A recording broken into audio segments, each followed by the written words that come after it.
I am here in Edenville, Michigan, which is about 18 miles north of Midland, northwest of Midland. And this is the Tittabawassee River.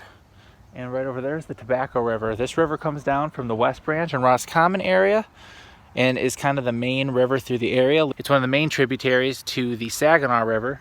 And then that river right there flows out from the Clare and Farwell area. I always think that the story of this little town is very interesting. First off, this is kind of a hidden treasure in Michigan. You kind of have to be willing to take the back roads to find it. A lot of locals, of course, know about it, but a lot of people from out of town really don't know about Edenville. It's along M30, so you have to exit at Highway 10 at Sanford and head north about 9 miles, and you'll find this little area. They built this dock just a couple of years ago, and I just love it. Back when the county was first platted and kind of organized officially in the 1830s, for some reason they couldn't come up with a better name for it. So in 1831 they just started calling it, I don't actually remember the full name. I know that 16 is in there, but its geographical area. It should be listed across the bottom of your screen right now what the original name was. But they just called it 16, or Camp 16. And it was a lumbering town, just like many of the small towns around here. Averill, Sanford, Hope, lumbering towns. And in 1869, when a post office was finally built here and the United States government was acknowledging it as a town, they said, okay, they told the man, whose name should also be written across the bottom here, you're going to have to come up with a different name, because 16 is just not an attractive name for such a pretty little town. Was walking somewhere out here. This is 1869. This is about 149 years ago. He's walking and he comes to this spot and he sees these rolling hills over here. He sees the two rivers, the beautiful trees. And I'm sure he smelled what I'm smelling right now. One of these trees gives off a smell, a really nice, sweet smell.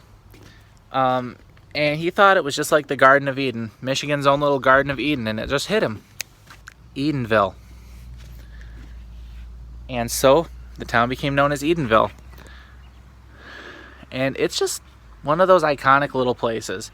It's a place everyone around here knows about. It's a place that a lot of people come. Wixom Dam is just up that way. Wixom Lake actually has 2 dams, one on that river and one on that river. And then Sanford Dam is right over there. So it's kind of in between the 2 lakes. A lot of areas around here, small businesses, whatever else, are known as 2 lakes, Twin Lakes. Actually, I don't think we have a place called 2 Lakes. I know we used to have a little store over here called Twin Lakes. And Twin Lakes is an acknowledged name for this area. And Edenville's kind of just a small recreational area. They have some residential streets just up over here. A little grocery store, a gas station. I don't know if that ice cream parlor is still open. It's definitely not open right now because it's 9 o'clock at night. Maybe it's just not season yet. They have a Dollar General now. And there is an active community here, and there's people who pass through just to go on vacation. When my mom was growing up, actually, her family used to have a little lot up on Wixom Lake, so just north of here. And she lived in the Detroit area. She had never fathomed that she would ever move to this area or live down in Sanford. But Edenville's always been a very special place to her, just because, you know, it reminds her of her dad who passed away, and they used to come up here and just have some fun. So she, you know, so Edenville kind of has a family history for me as well. That's Edenville for you. It's a very special little town, and it's a little hidden treasure in Michigan.